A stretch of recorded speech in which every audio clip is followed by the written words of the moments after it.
everyone, it's Libby from Maighstirtarot. Tarot. I'd like to acknowledge the ancestors past, present and future, and welcome to you, your guides, my guides and the universal energies.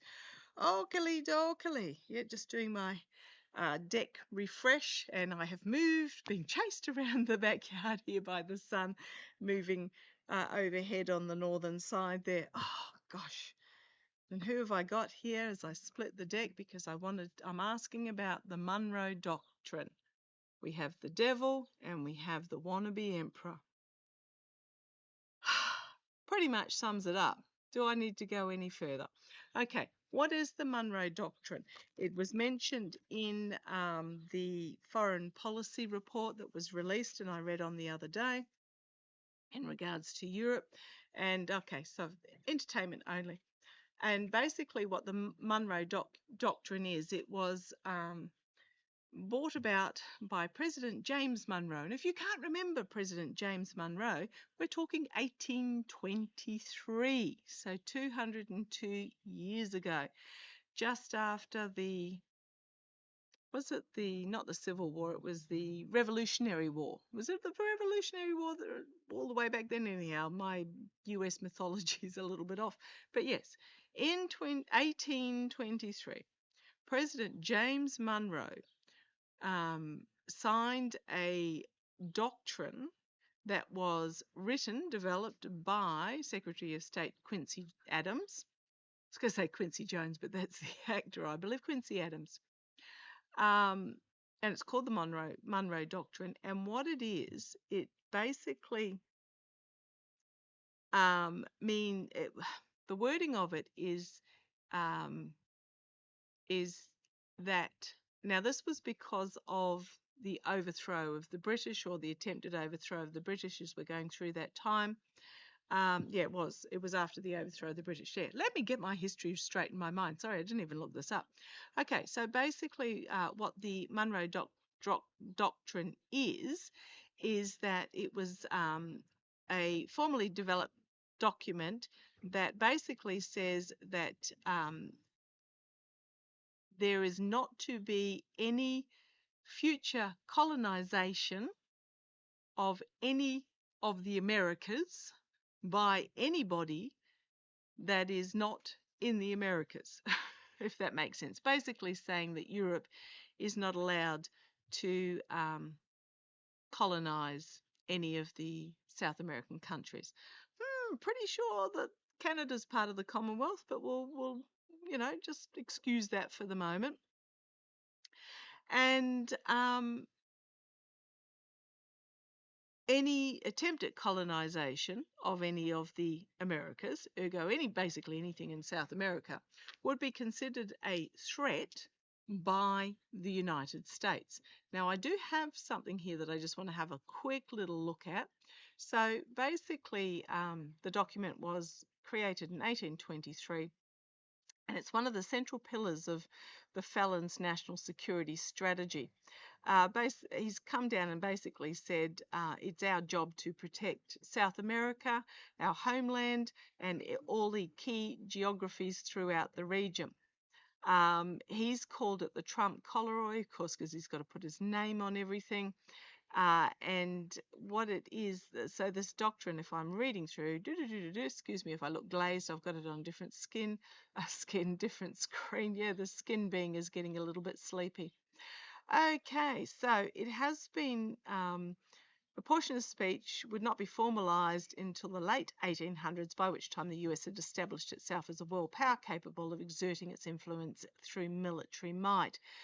In 1904, Roosevelt issued the Roosevelt Coloroi as a supplement to it, which basically promoting the US to the international police power that would keep the Western Hemisphere nations stable, orderly, and prosperous. Yeah, how did that go for the South Americans?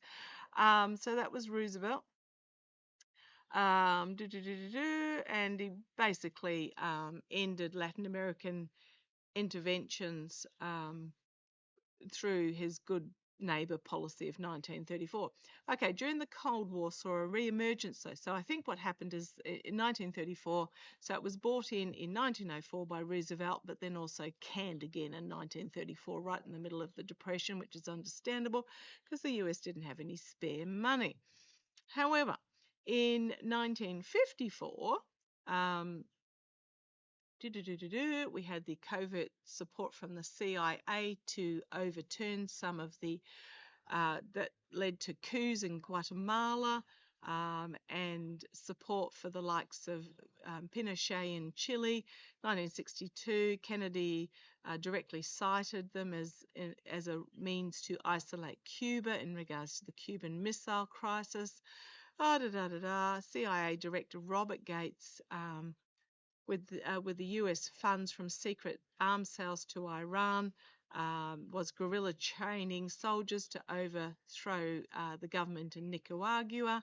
2013, John Kerry declared that the era of the Monroe Doctrine is over. So basically, what the doctrine was used for was pretty much to justify the US going in as a thuggery bully into South American countries. Oh, and I just split the deck again.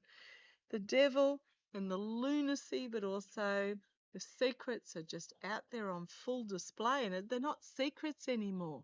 It's out there on full display, the lunacy of it. So basically, what happened is that it was written over 200 years ago, and it's been invoked by various presidents along the way to justify going into South American countries and backing coups and just really causing general thuggery. Well, the Orange Twerps brought it back again, and basically part of it also says, way back when, Europe wasn't really involved in South America that much. Yeah, there was colonization. Okay, yes, okay, the Spanish and the Portuguese, and okay, yeah, right, I stand corrected. But in the modern era, Europe wasn't overly interested in. Well, yes, they were, but you get what I mean. It was more the US. And as I split the deck again, we've got the death card, secrets being revealed, the lunacy of it all, the death card. And it is a fine line between social norms and unrestricted bestiality. And I'm not talking about that in a sexual term. It's just also the full moon. We've got a new moon coming up, 17th, 19th, I think it is, which is when 3i Atlas is passing very close as well. And I've put Dr. Lisa Vest's video. Oh. How many major arcana when I'm splitting the deck and I'm going to come up with? Naive and on full display for anyone that wanted to connect the dots. So basically what's happening is that Kerry said it's the end of the Monroe Doctrine. The South American countries can look after themselves. They can self-govern. We'll give them some hand, but we won't go in and cause military coups, etc., etc. And the Orange Twerps now said that that's over. Oh,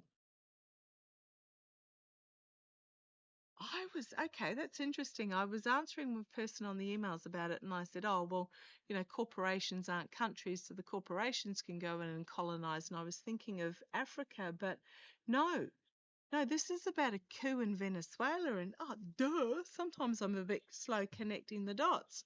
Yeah, the Sun card, and it's all about money, money, money, money, money grabbing with the Four of Pentacles. Okay. Because there have been reports from Venezuela that the CIA were in there already. Yep. Strength card. Yep. Strengthen what I say. Okay. Is the Orange Twerp.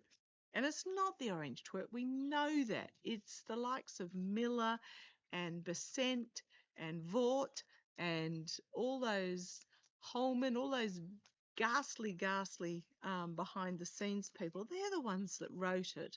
The Orange Twerp wouldn't have a clue what was in it. And when he goes on these interviews and they ask him about it, he's like, oh, duh.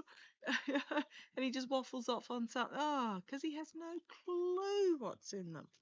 Okay. So, has this been released with the Monroe Doctrine? He loves it because he's got its name on it. That's what I just got. That's what I just got. He loves it because it's got his name on it. The Trump whatever. It's like sticking his name on a building. Pay me some money and you can stick your name on it.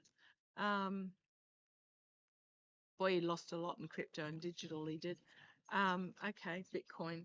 Let's have a look. Is this being put forward in this policy, aside from being super pro-Russia, is it because there is a overthrow coup underway? This is the same man who sold documents and ended up with the unaliving, I believe, entertainment only, of several CIA agents. But let's see where this goes. Is it Queen of Wands? Proclamation made in the dead of night.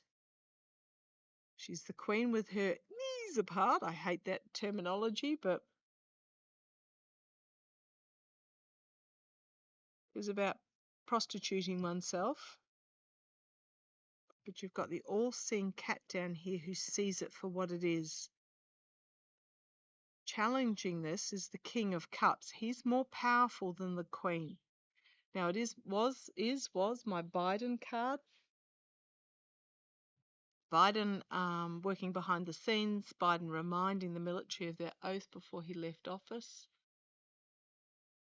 Challenged by the King of Cups. Diplomacy.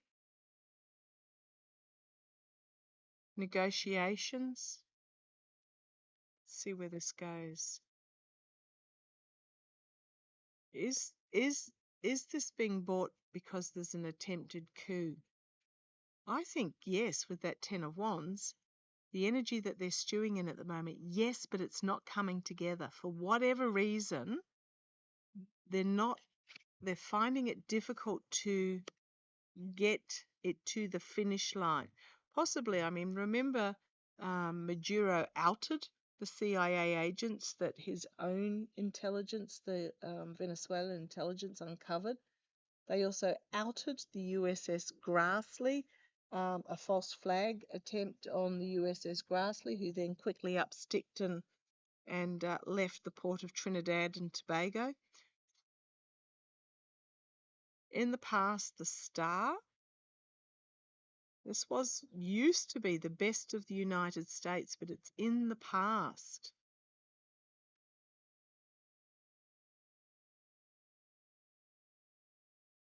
I'm going to say its power as being its place as being the world's police is in the past. The ability to bring balance. Wouldn't say bringing a coup to a South American country is bringing balance. Boy, it messed up those countries, something shocking. But it was seen as trying to do good. Not excusing it, but it was perceived to be doing good. It's in the past. This is just blatant corruption, I suspect. Yeah, and yeah, it is.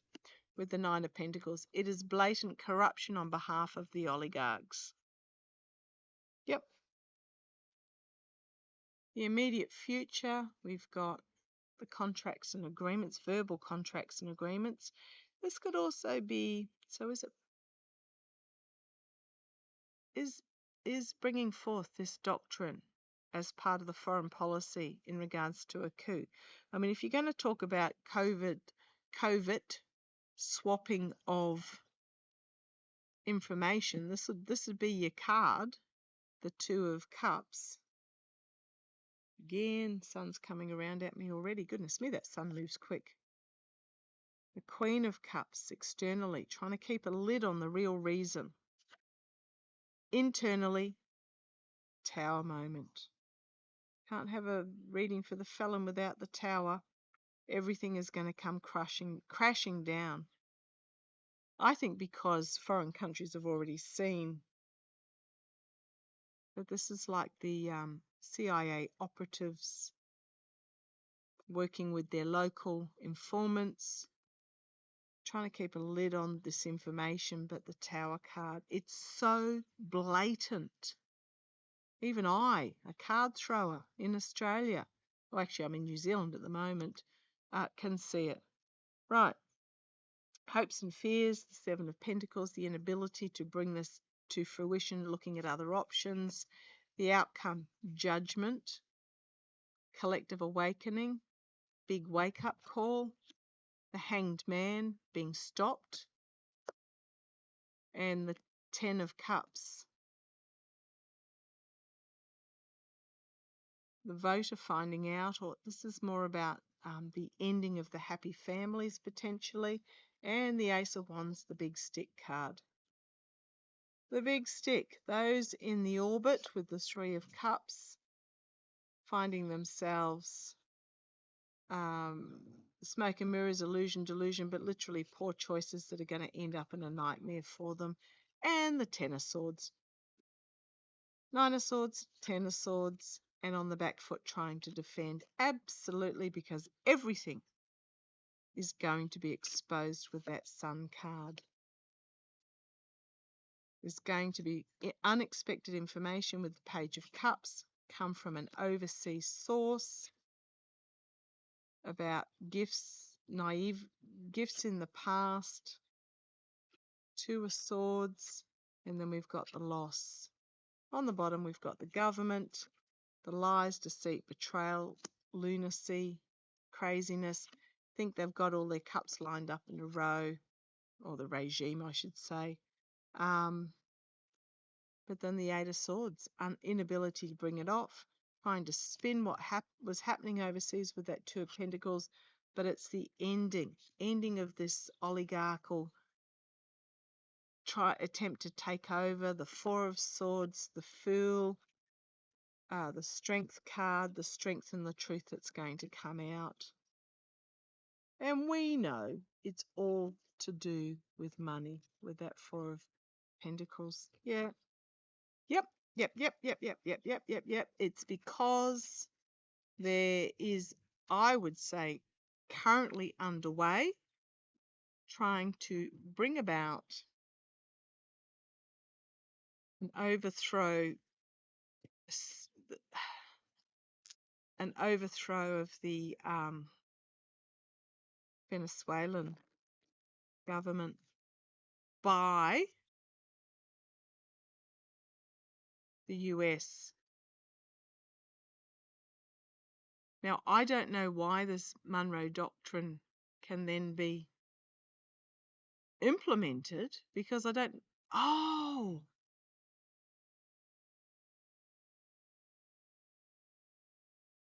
Is Russia sending some ships?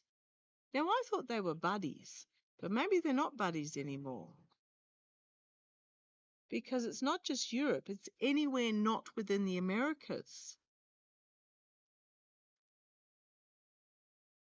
Is this doctrine aimed at the Kremlin, who apparently, allegedly, is sending a warship or something over towards Venezuela? Is it basically saying, is it? Because, they're supposed to be bestest buddies, but his greed has got in the way. He thinks he's got new bestest buddies. And those bestest buddies are offering more money because the Kremlin doesn't have any money. I mean, I know I'm sounding so cynical, but it's so true. He thinks he's got new bestest buddies because the Kremlin hasn't got any money, and he thinks he's running with the big boys. It's like Larry Ellison. The Wall Street, the share markets are banking on Ellison's oracle, and therefore the takeover of Warner Brothers by Paramount is going to fail, because the funding, where did it come from? Kushner and Saudi Arabia. And then the Orange Twerp says he makes the final decision. That's not half corruption, is it?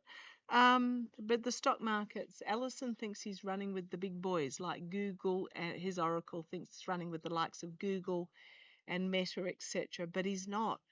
He's a minor player, and the minor players are the ones that get picked off first. Okay, but is it to basically tell Russia to back off?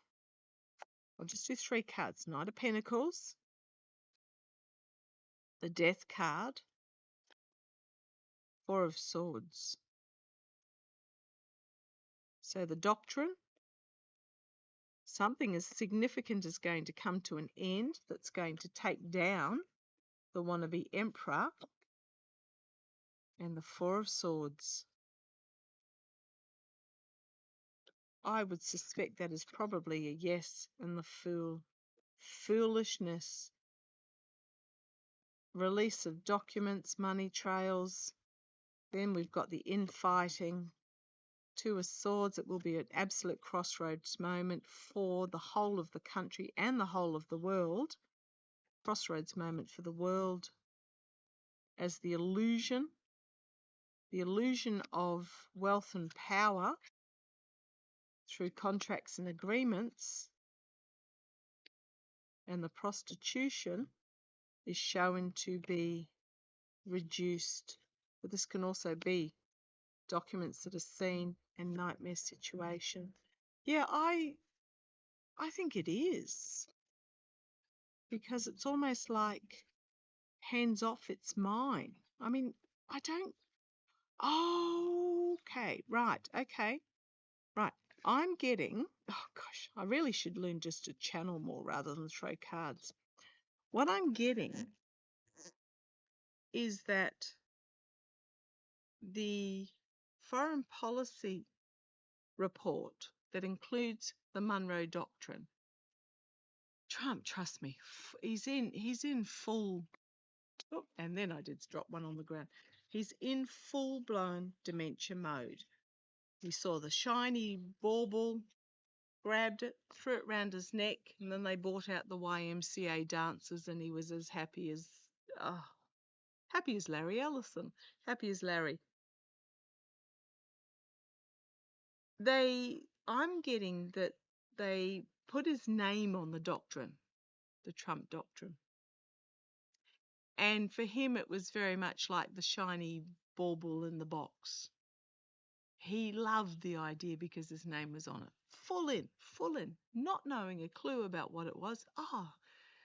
Mr. President, we've got this document here. We've put your name on it. It's going to be super powerful going forward.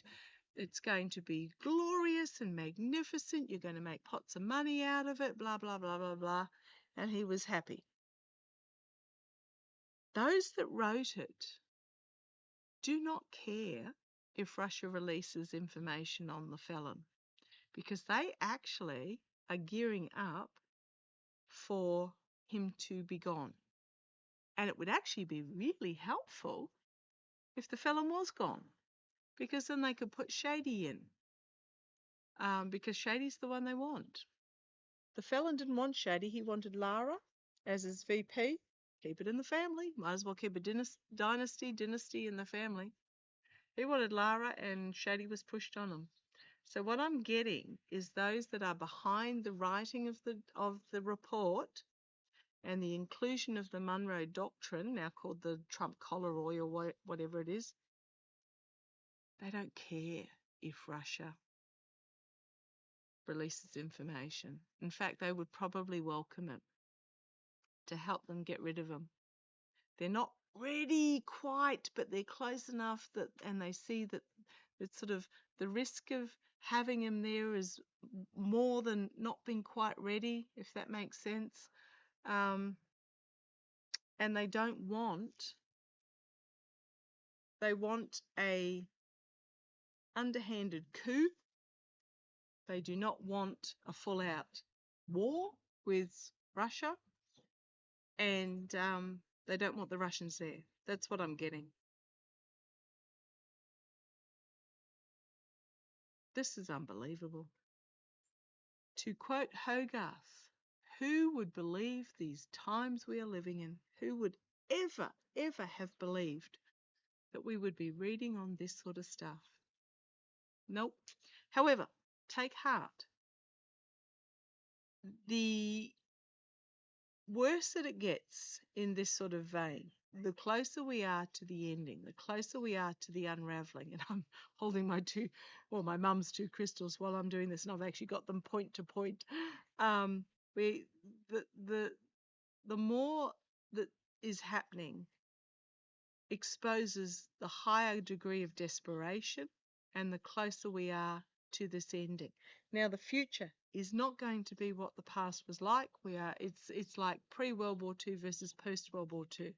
It is going to be different. I'm not saying we'll be like post-World War II. I'm just saying the difference between going into World War II, you had the Roaring '20s, followed by the Depression of the '30s, where there was such abject poverty that people were just walking from farm to farm to farm to work for a day for a meal and to sleep in the hay shed.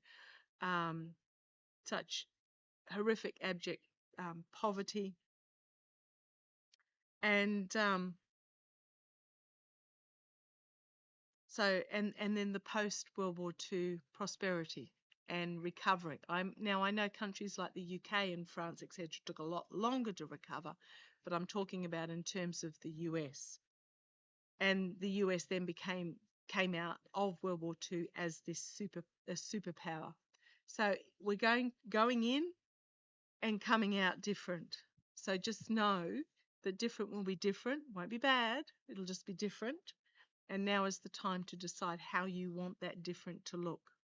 Interestingly enough, I'm actually reminded when I was just mentioned the depression. I was listening to Rosie last night, and she was talking about. Was she talking about I can't remember what she's. She was talking about the Paramount, Disney Warner Brothers or whatever it was merger, and she was talking about Ellison, and she was talking about Oracle being a building, and she said Ellison turned the building upside down and was shaking it out trying to get the last pennies, but it was empty. There was no money.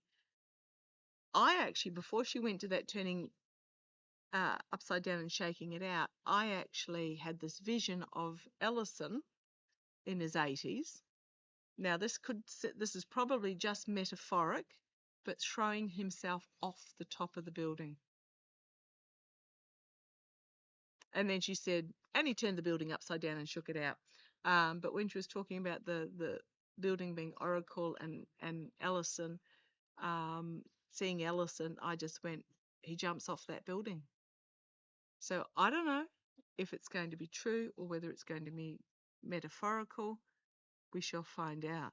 Kind of hoping metaphorical, because I don't really want anyone to do that, but it was just really, really interesting. Okay.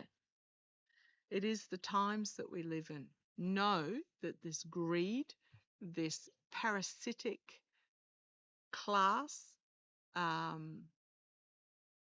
was arguing with somebody on social media who didn't come back to argue when I presented them with the facts that Fleon barely paid any tax and yet is getting most of his income. He was carrying on about, oh no, oh God, that scared me. That was a motorbike out there. He was carrying on about this other person about how Fleon is super wealthy and he gets his money through private means and he employs all these people. And then I posted some factual, undeniable documents, and because they got no argument about it. Fleon, biggest parasite in the US taxpayer you've ever seen. And as an immigrant, send them back. Whatever.